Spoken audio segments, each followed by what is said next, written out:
I'm Shwa, and you are listening to Light Up with Shwa, a weekly podcast to open our hearts and minds on a journey with me.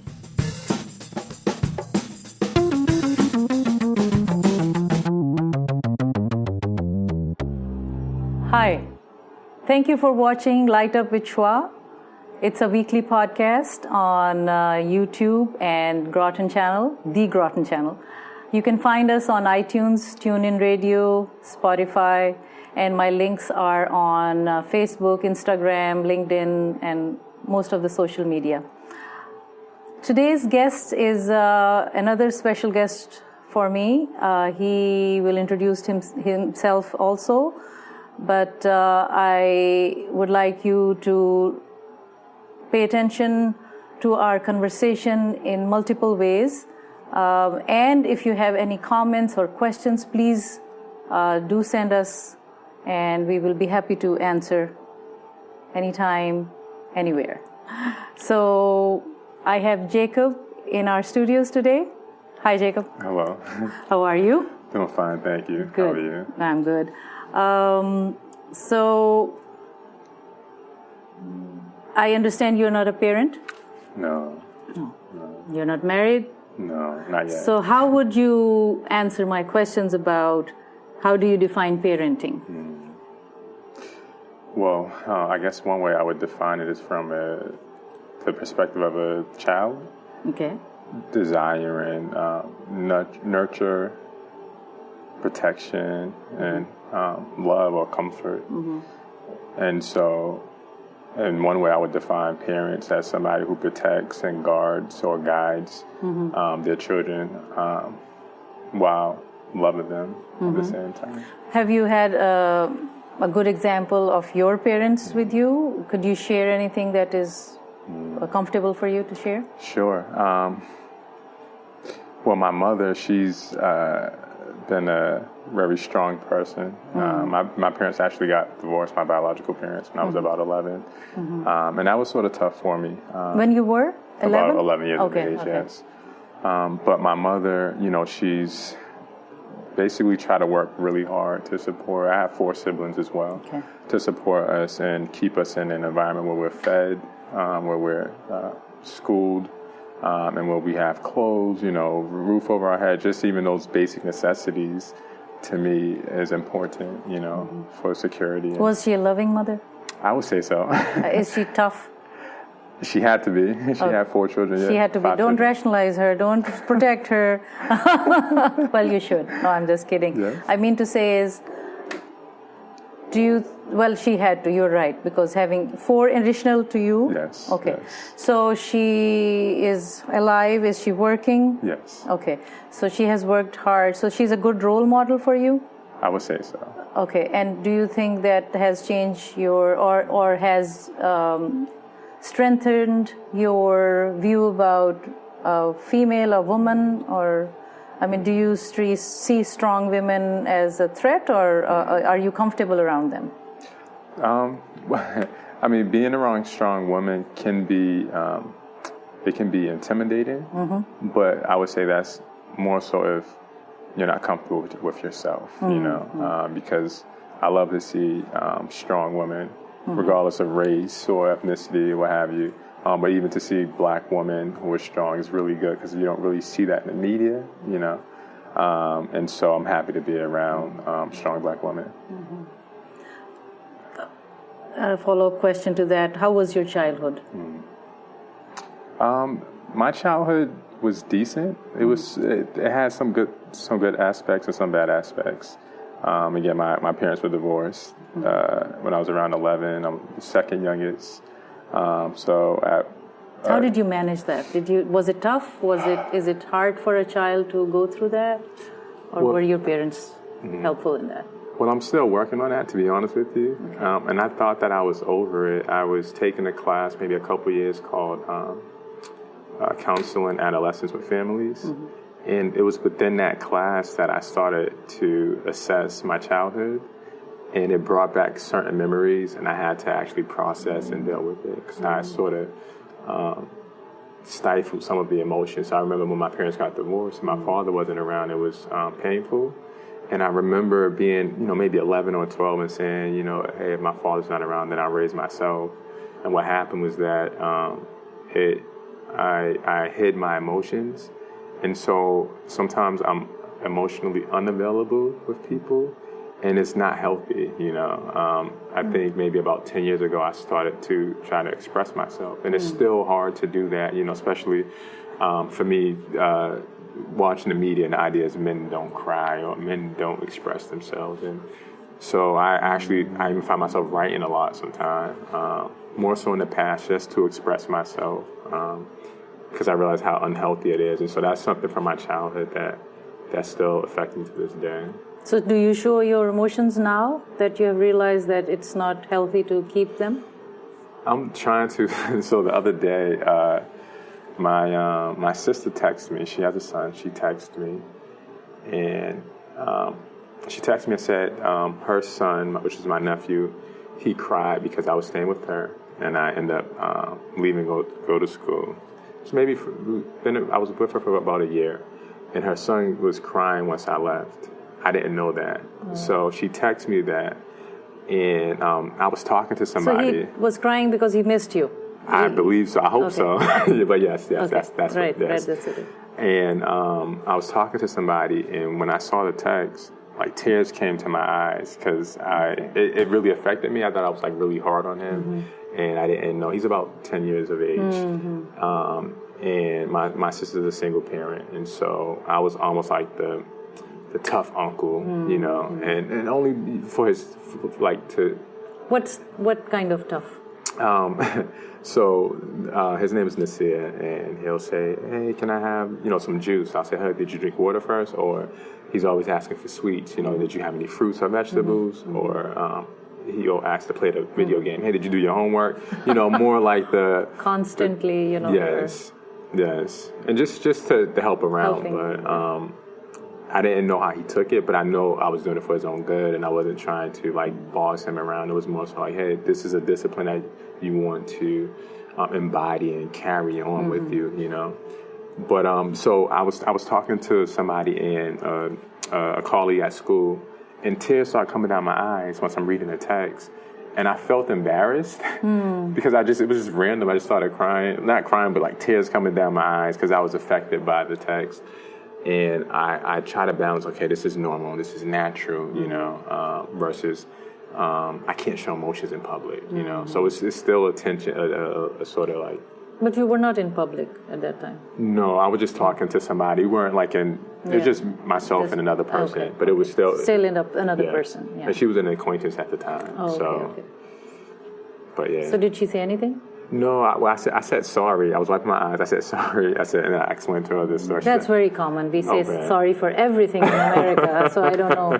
That's another topic I want to manage on my podcast. Okay, why do we say so much this word sorry on everything? Even if you're crying, you're sorry, right? Right. Okay, sorry. Go ahead. Sorry? See? Yeah. No, but she wasn't affected. She just said it's fine, Yeah. It wouldn't, yeah. So, what do you mean by emotionally unavailable? It's almost like relationships, and this isn't fully true, but there's an aspect of it in which it can be almost like business-like. So, in one sense, good business people don't show emotion. They're very professional, and the professional has the stereotype of not being emotional. And so I can engage with any relationship, any level, and I can have strong feelings and hide it very well. It's easy for me to do that. And so this is more so years ago, but people say, I think I'm a nice person. I think other people typically think that. And I remember one person saying, she said, "You seem heartless." Not because I was doing anything mean. It was just that my emotions, again, I can easily hide it. Yeah. We all learned that, right? Yes. Actually, Jacob, you haven't introduced yourself. Okay. What do you do? Okay. Who you are in detail? Okay. A brief detail. Okay. So my name's Jacob Emmanuel Jones. That's my full name. I'm actually named after my father, so I'm a junior. Okay. Jacob Jones Jr. Yes. Okay. Yes. He actually put the second on my social security card. Okay. So I should know that. Born and raised in Boston, in the inner cities of Boston. Did most of my schooling from public school to even starting college in Boston. I recently graduated from Gordon College with a major in Christian Ministries, concentration in urban ministries. And currently I'm pursuing a Masters in Divinity at Gordon Conwell. And I'm hoping to really just be in urban areas and working with the church, but working with the community as well, and trying to make like a strong connection with the church and urban communities. Yeah, wonderful. Thank you. So I have so many follow-up questions to the conversation we were having, but I'll move on a little, and if we have time, we can come back to those. So what do you think is being a parent? Is it a source, or do the parents own their children? It's weird. It's sort of a combination of both. Okay. And I'm not trying to be political, but I do believe in the idea that it takes a village to raise a child, you know. And so in that sense, it's not just the parents. At the same time, it is the parents' major responsibility, if you will, because it took them to actually make it, if you will, or procreate, if you will. And so I do think primarily both parents, and if the parents aren't around, maybe potentially grandparents or the uncles or the aunts, you know, secondary, the godparents. It's important for them to be around and for that child or children to constantly see them and a level of trust grow between the child and the parent. Because if not, you can see the negative effects of that in a child's life. Did you have extended family with you, or your grandparents or aunts and uncles around you while you were growing up? Well, I had a praying grandmother on my mother's side. I'm sure on my father's side too, but I had more relationship with my grandmother on my mother's side. My aunts and uncles were around, cousins. But I think what was more important for me was being around like a friend and their parents really taking me in. That was really helpful. I remember a good friend of mine, his name was Orlando. His mother would take me everywhere they went. So, and if she bought him sneakers, she'll buy me sneakers. If they went to Six Flags, I'll go. And so I was like part of their family. Yeah. And that really showed me a different level of love because she didn't have to, or they didn't have to. I always ate dinner at that. Like it was just, you know, it was like my second home. It was really, and that's the way. And then going in high school, another friend of mine's the same scenario. And so it's important to have friends whose families are also supportive and, you know, kind of your extended family. Yes. Right. So it's good to have a good environment of that kind. Okay. So you would say it's a combination. It's not totally selfish. It's also selfless and selfish combination. Yes. Okay. So would you like to say anything to your parents today? Well, my any mother, good message for your mother? Well, my mother, she's always, you know, just tried to pitch in and with a helping hand, and I appreciate that. And my father, you know, he's we've been in contact with one another. We talk, and it's weird because when I look in the mirror, I actually see my father. To be honest with you. Even some of the things I do to this day is because I remember my father doing it when I was a child. You know, like so when you're a child, I forgot the age range, but you have the highest level of memory in terms of memorizing things. So I remember a lot of the things that my father said, and I really appreciate both for the contributions in which they poured into my life. So I believe it was a positive, and they tried their best. So. Do you have any ideas about suggesting parents how to stay together in order for for the children's sake, or any techniques or anything that you have found during your time? And like, what will you do? Obviously you plan to stay together if you ever get married or anything or that's have children. I mean, that's a touchy subject because a lot of my biological family members, divorce is more prevalent than staying together. And why is that? Have you found out about anything? Well, since my parents got divorced at a young age, it made me say, at a young age, how can I maintain a relationship, a healthy relationship, right? Mm-hmm. And so, I look at stats a lot. I read a lot of marital counseling and things of that nature. I know that when it comes to divorce, money, finances, and communication are the two highest reasons for divorce. And so I think, and I'm nowhere in a state to give marital counseling, but in terms of the information I looked at, it's important to communicate before, during, before marriage and relationship, like strong communication. But also, I used to be a youth leader at my local church, and when I think about dating, I like to say to younger people to date in community. The idea is that you have other people, a wise counsel around, also pouring into the relationship. People that you can trust, people that are going to have your best interest in mind. Because to do it alone, it's almost like as if you're dating in a vacuum. So you have your own ideas, and I don't think that's necessarily the best way to do it. And so being mindful about finances, being mindful about communication, and dating in community, I think that's really helpful.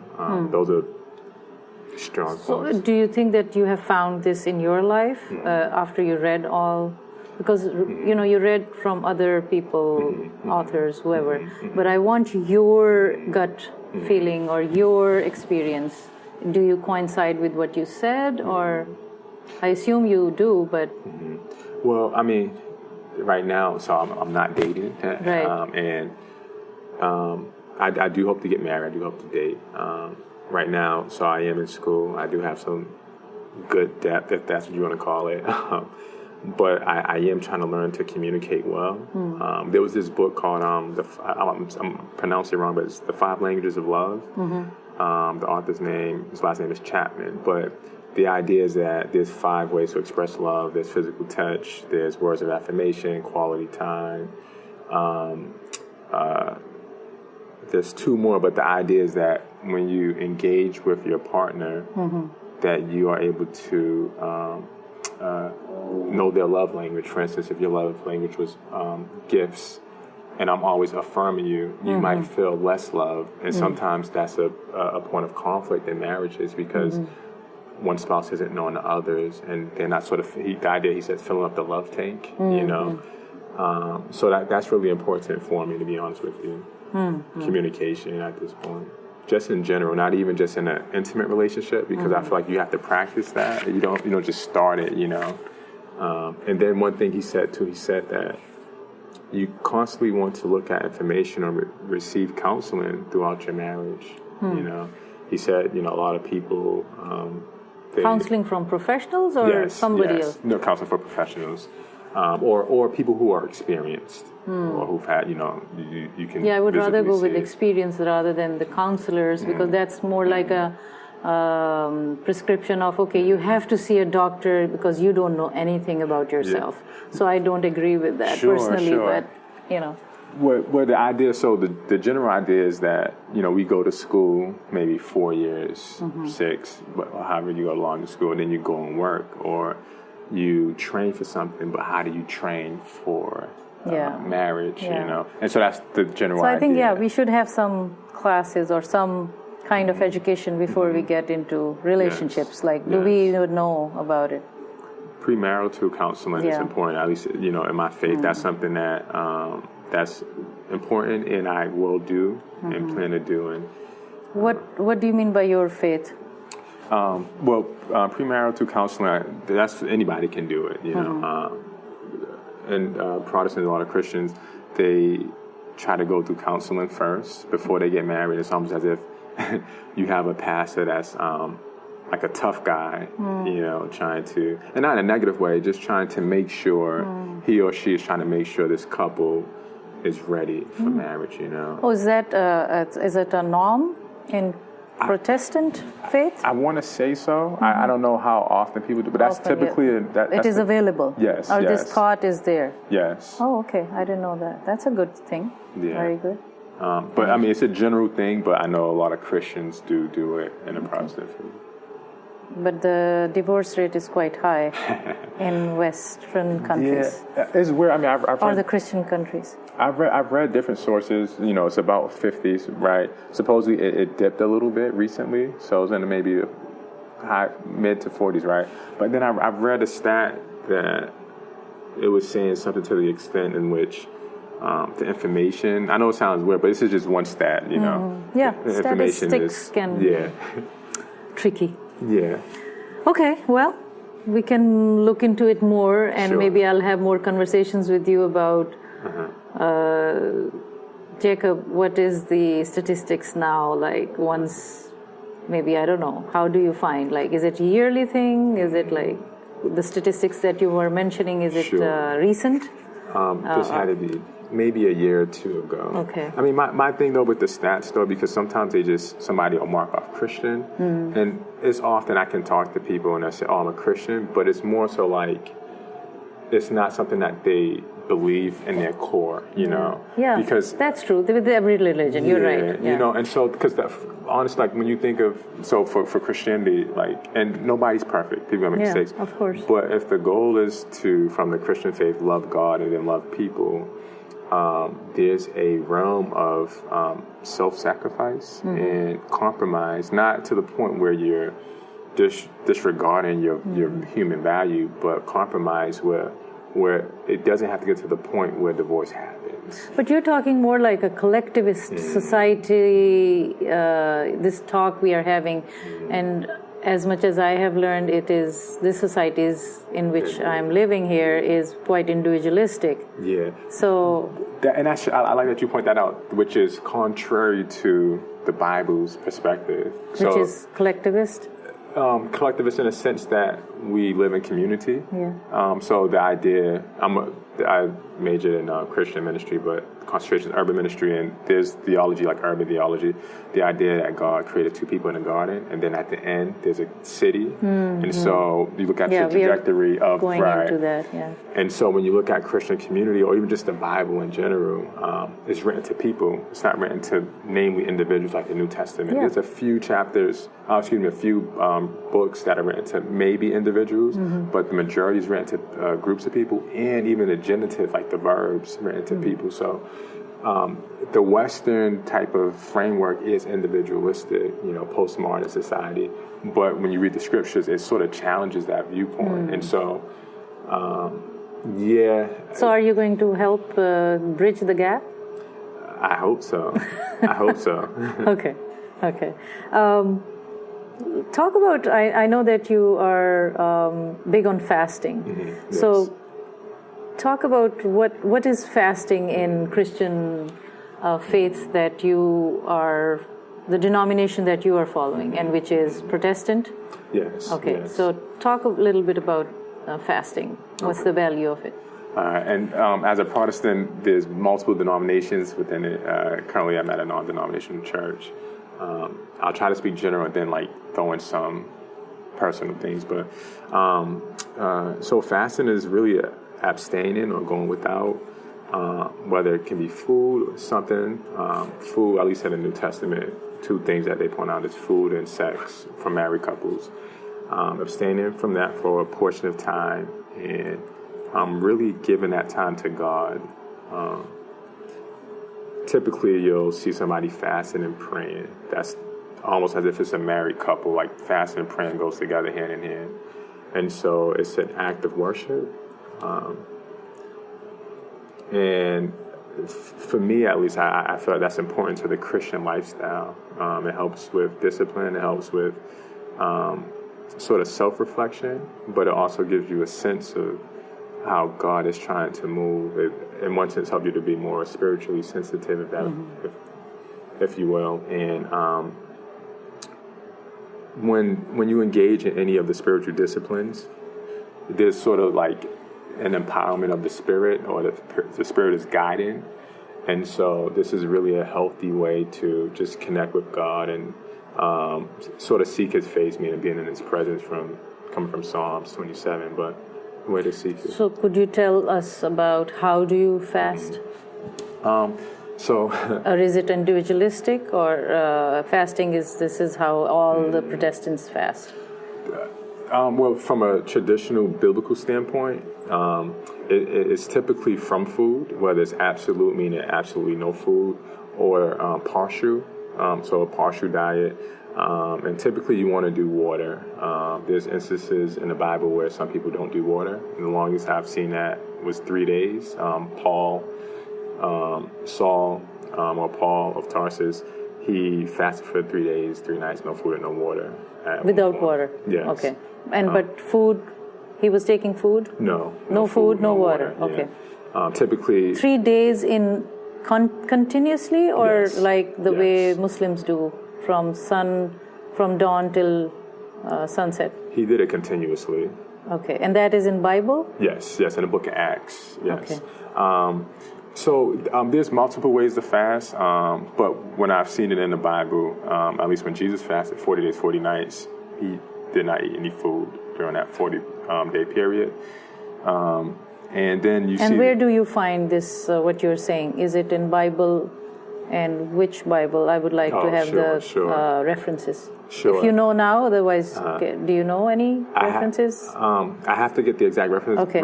It's in the Gospels, so you'll see it in a few of the Gospels that show that Jesus fasted 40 days and 40 nights. Okay. And there was no water, no food? I can say no food. I can't confirm the no water. Okay. So you will give me the references and... Certainly. Certainly. And then we see the apostles fasting too. So now, taking it now, contextualizing that, you can fast, let's say for 12 hours one day, within the same day, and maybe eat one meal, or you can fast, with food and no food and drink water, and you can sort of mix it up. I know now I currently see people, and I've done it as well, fasting from things like social media, fasting from maybe certain people at a particular time or certain things, right?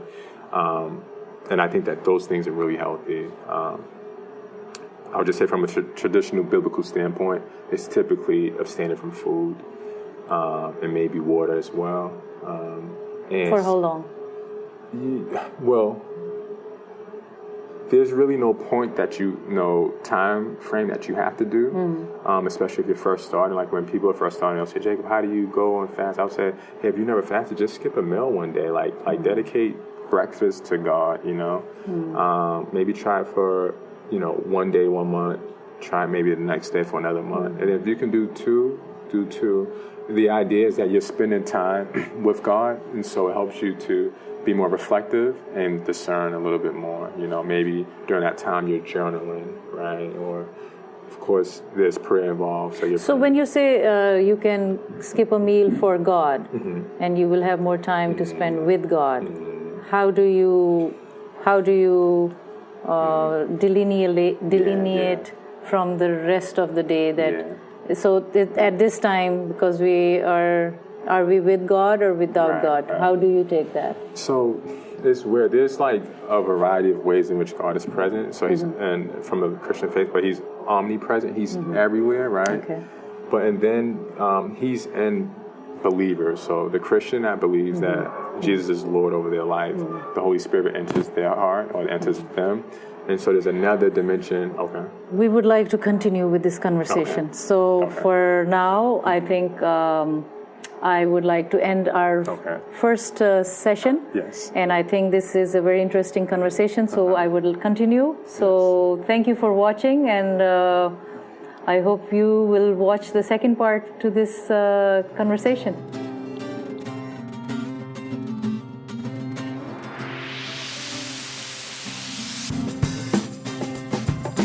Thank you for staying with me through this exciting episode. Please don't forget to subscribe and stay tuned for the next episode of Light Up with Shwa.